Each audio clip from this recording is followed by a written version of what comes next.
Welcome to the Lifestyle Cabarete podcast. I'm Audrey Meyer, your host, a passionate water woman and real estate expert in the Dominican Republic. Join us as we dive into the vibrant lifestyle, thrilling sports, and amazing investment opportunities. We'll share inspiring stories of expats and locals who have embraced the Cabarete lifestyle, chasing their dreams and finding success. Let's dive in. Welcome. I'm here with my good friend, Stephane Duchano, born in France like me. And Stephane relocated to the Dominican Republic 5 years ago, and he's been coming here for 25 years. Stephane, welcome, and thank you for being here with us. So Stephane, tell me a little bit. I know you moved from the United States when you lived 22 years. Tell us why Cabarete. So very briefly, yes. Thank you very much for having me, Audrey. I was born in France, yes. Then I moved to New York right after university. I worked in New York for 22 years. I did a family there. I worked in finance on Wall Street. And from the very early years, I discovered Cabarete. I came to Cabarete actually in 2000 to learn to tent safe. And I traveled all around the world thanks to this sport that gave me the opportunity to travel, which is one of my passions among other ones. And I was very lucky, very fortunate to discover Cabarete, which is a very unique place. So for about 20 years, I've come on vacation to Cabarete. For a while, we ended up going to other bases when we had kids in 2006. And we traveled all around the Caribbean, and everywhere we went with my work, I was saying, this is a great place, but it doesn't have that special thing, that very special uniqueness that Cabarete has. And finally, in 2016, we came back. We fell in love with Cabarete again.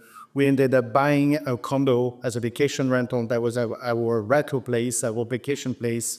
And 2 years later, in 2019, we did it. Actually has been my dream, my fantasy, one day to move here. And I have to convince my wife, who's not into water sports, and was American, was more into a normal lifestyle, I would say. So it took a while to convince her, and we ended up moving to Cabarete in 2019 with our 3 daughters. It was a little challenging. It was right before COVID, which is a little bit of a blessing and a curse. Yeah. So You said you came to Cabarete for water sport, right?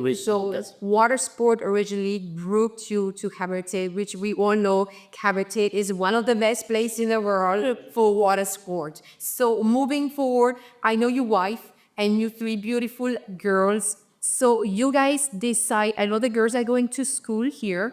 So you guys completely relocated from the United States where you were living for 22 years. You moved the girl to school, your wife has a job. How did that feel about relocating with your entire family? So yes, after a lot of thinking, we decided to take the plunge. We just wanted to have a different life, a different experience of culinary adventure. So in 2019, we relocated here, and it was not the easiest thing. We had 13-year-old twin girls, teenagers. It's very hard to uproot them, and then we got hit by COVID, which was a mix of a blessing and a curse. Very difficult because our kids were in remote schooling for over a year. But there's an expression which is jump and the net will appear. And this is exactly what we ended up experiencing with Cabarete. We had done our homework. We checked that there was great schooling, there was great healthcare, hospital, etc.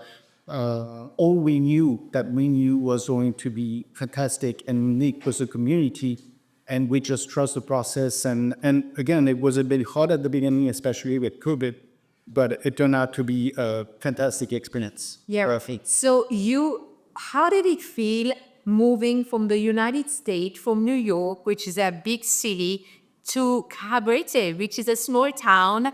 How did you guys adjust it? It is, there's something extremely unique about Cabarete, which is the community here.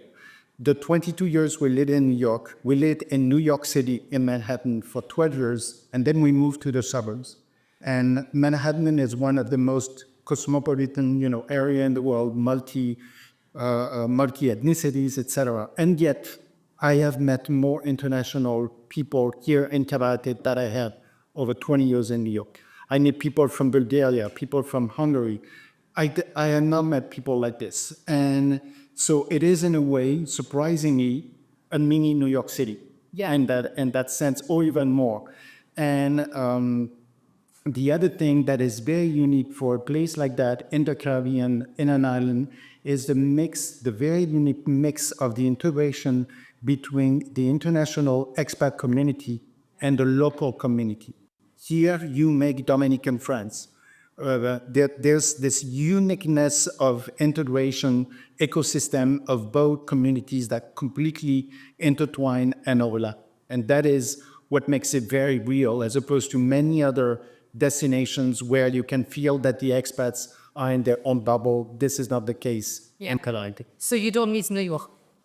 No, I don't. I certainly do not miss my corporate life in New York. But even there are things that a place like New York or any big country or any big city will offer that Cabarete will not. But for me, the pros, especially after being in New York for such a long time, the pros, the quality of the lifestyle you can have in a place like this, far outweigh whatever I'm missing from New York. Yeah. Yes. Stephane, I know, and you mentioned earlier, you did a big jump. In 2017, you bought your first property and you want to home here on the North Coast in Cabarete. How did I feel buying property in the Dominican Republic? It was a little bit scary at first because, it's not your own country. So it's an experience I had because as a French person who relocated first to the US, I had to learn, all the intricacies of the local real estate market. And I did the same thing here. I work in finance, so I'm really big in due diligence, etc. And at the end of the day, it's a very seamless process as long as you are with the right people, and I'm sure you're very happy to hear me say that, but you need to have a good trusted realtor that not so much is going to be the one who's going to guarantee the right process, but actually will, in the sense that we basically put you in touch with the right lawyer that will help. But so as long as you find a good lawyer, which is easy to find, then it turned out to be a very easy and seamless experience. Yeah, and I'm sure you had a really good real estate agent. Yes, I did. Good. So, Stephane, you also mentioned that you corporate world in New York, and I know you're an entrepreneur in the Dominican Republic, and you started your new projects. So tell us a little more about Palate. Yeah.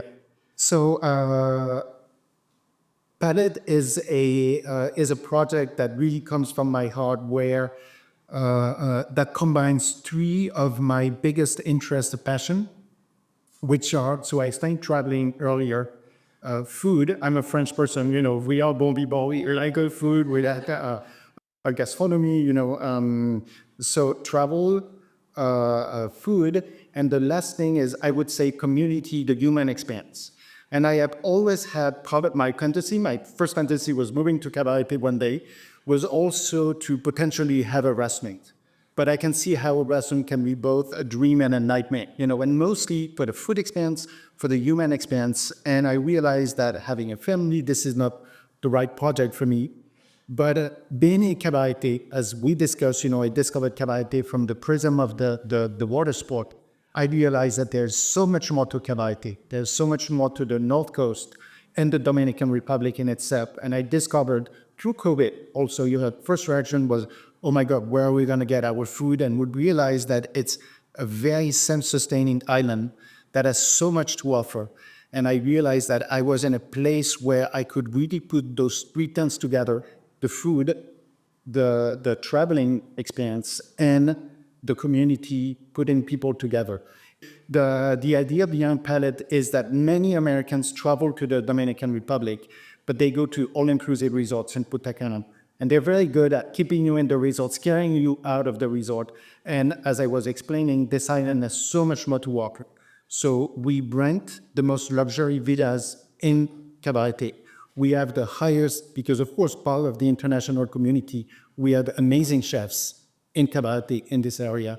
So I hire these chefs, and we are in small groups into those luxury villas. During the day, we do activities where we show people outside the walls of the villa. We made them discover what maybe fell in love, the Cabarete that we fell in love with. And at the end of the day, we take our cooking equipment and we do a fun cooking class together. And then we sit down and we spend that time together. Beautiful. So you're sitting in a beautiful luxury villa, you eat gastronomy, delicious food, and I know you also have good wine. Yeah. And you just enjoy a good time. And I know it's also a little bit of fitness. You had a person trader who's doing some activities to make sure everybody stay healthy. Exactly. And for that first one, so I'm working with a wonderful friend from Cabarete named Deirdre, who's a personal fitness coach in Toronto, but she's one of the snowbirds who comes to Cabarete and spend the whole winter here. She came to a few of my cooking class, and we decided for this first multi-day retreat that we're going to be hosting at the end of January to do this together, to add an element of fitness, wellness. But it's and as we say here, tranquilo. It's not going to be high-level boot camp or so it's you choose what you want to do. If you want to do a hardcore stuff at Audrey, you will. If you want to be more soft movement in the morning, that's what you'll be doing as well. So if people are wondering where they can book your retreat in January, where can they find you? They can find us on our website, which is palatedr.com. Okay, and guys, we're gonna put the link below. Yes, and we're also on social media, palate_dr on Instagram, and Palate DR on Facebook. So Stephane, tell me why cooking class? I mean, don't we all know how to cook? What special do you offer? It's actually a really good question, because this is part of the core of what we are offering. And yes, I don't know if we all know how to cook. We all need to, at the very least, we all need to eat. And for most of us, we also need to cook to eat. We cannot always eat out in restaurants, etc. And my wife and I had, about 25, 30 years ago, a very transformative experience. We were traveling to my parents in the south of France, and we went to a restaurant and we took a cooking class with the chefs in the restaurant. And what was very specific, it was not a high-end Michelin star restaurant. It was very basic, everyday cooking. And we learned so much in a few hours. It's the small details that changes completely the experience, both in the way that you spend time cooking, that it really becomes from a chore to something that you enjoy, to what you end up eating after. And that's something that has always been in my mind, and that I was wondering how I could recreate that one day. That's the core idea. As I told you earlier, the core of the idea of Palate is to take people out of the resort and then to add a layer of purpose on top of that. And the cooking is that extra layer. And we're not doing high-level gastronomy that when you go home, it would be very painful to recreate. In that case, it's just, you will learn very practical tips and fun, and you'll have a fun time doing it. Yeah, and if I can add up, because I came to one of your cooking class, I'm not sure if you remember. Of course. And the good thing about it is that you guys been using all the delicious fruit and food that the Dominican Republic offers, organic food, and you taught us how to use that chinola, banana, anything which would look simple and make just like a gourmet meal, and it was delicious. Yes. So thank you. And you're very welcome. And by the way, the class you came to, Cooking the Rainbow, was with Joel, who's the chef, who's going to be the one for that upcoming retreat. Yeah. Well, thank you, Stephane. So I wish you great luck in your next retreat. I know we see you on the water because we're both water blogger, and I think it's already windy out there. So I'm pretty sure we're gonna pop the kites and go play out there. Thank you so much. Thank you, bye. And that's a wrap for today's episode of Living the Cabarete Lifestyle. Thank you so much for tuning in and joining me on this wonderful journey, and we'll see you on the next show.